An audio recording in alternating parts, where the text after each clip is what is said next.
माँ लक्ष्मी को प्रसन्न करना है तो गुप्त नवरात्रि में घर लाएं ये 5 चीजें। हेलो दोस्तों, नमस्कार, स्वागत है आपका आपके अपने चैनल में। दोस्तों, मैं प्रार्थना करता हूँ कि इस नवरात्र देवी माँ आपके परिवार में हमेशा खुशहाली बरकरार रखे। दोस्तों, वीडियो शुरू करने से पहले एक बार जोर से बोले जय माँ अम्बे। चलिए शुरू करते हैं। गुप्त नवरात्रि का शास्त्रों में बहुत ही खास महत्व बताया गया है और तंत्र साधना द्वारा की जाने वाली पूजा का इन 9 दिनों में विशेष फल मिलता है। गुप्त नवरात्रि का आरंभ 19 जून से हुआ है और ये 27 जून तक चलेंगे। वास्तु में कुछ ऐसे उपाय बताए गए हैं जिनको गुप्त नवरात्र में करने से आपको लक्ष्मी प्राप्ति में विशेष सफलता प्राप्त होती है। वास्तु में ऐसी 6 वस्तुओं के बारे में बताया गया है जिनको गुप्त नवरात्र के दौरान घर लाने से आपको लक्ष्मी कृपा का लाभ मिलता है।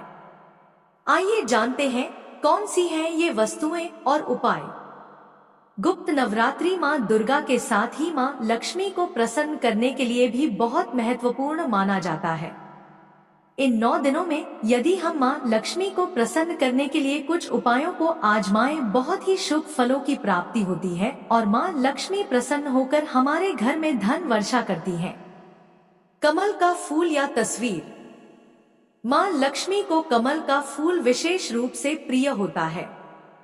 गुप्त नवरात्रि में कमल का फूल या उससे संबंधी कोई तस्वीर घर में लाकर लगाने से आपको विशेष लाभ प्राप्त होता है। देवी लक्ष्मी की कृपा घर परिवार पर बनी रहती है।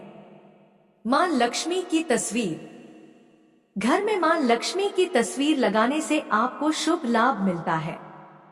गुप्त नवरात्रि में माँ लक्ष्मी की तस्वीर लाने से आपको देवी लक्ष्मी की विशेष कृपा प्राप्त होती है। ध्यान रखें कि तस्वीर ऐसी होनी चाहिए कि जिसमें माँ लक्ष्मी कमल के फूल पर विराजमान हो और उनके हाथ में सोने की मुहरें हो। चांदी या सोने का सिक्का। गुप्त नवरात्रि में चांदी या फिर सोने का सिक्का लाना बहुत ही शुभ माना जाता है। सिक्के पर माँ लक्ष्मी या फिर गणेश जी का चित्र अंकित हो तो बहुत ही शुभ माना जाता है।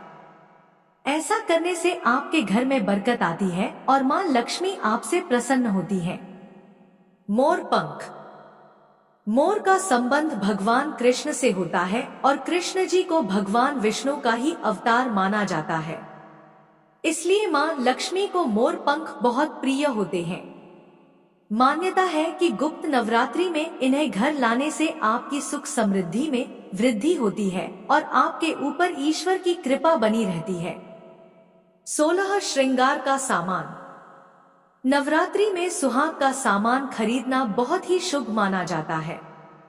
गुप्त नवरात्रि में महिलाओं को सुहाग का सामान घर लाना चाहिए और 16 श्रृंगार करने चाहिए।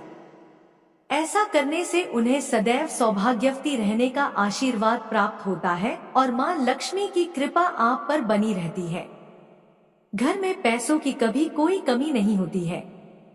तो दोस्तों, आशा करता हूँ कि यह वीडियो आपको पसंद आएगा। तो दोस्तों, एक बार जाने से पहले बोले जय माँ अम्बे की।